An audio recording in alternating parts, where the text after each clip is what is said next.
So ano nga ba yung solar?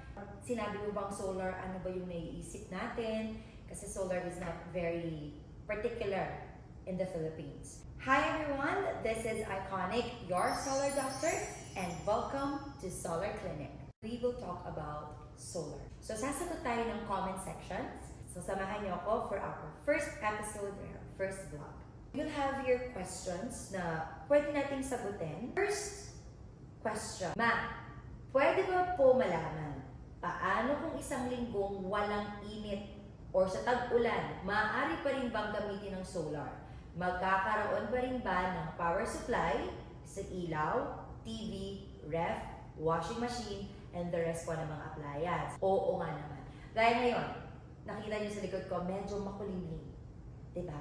So, paano? Magkakaroon ba ako ng kuryente kung ako ay naka-solar? Hindi naman kasi siya refer to araw, yung liwanag ng araw. Kinukuhanan ng power or pinag-harvestan ng power ng ating solar panel or ng ating PV module ay yung rays from the sun.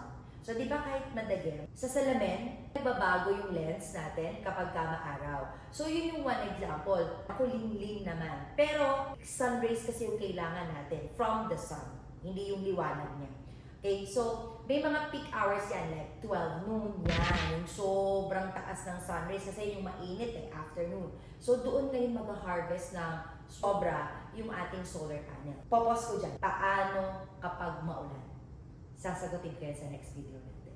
And that's it for our first episode. Once again, my name is Iconic, reminding you to stay happy and see you in our next video. Let's talk about everything under the sun.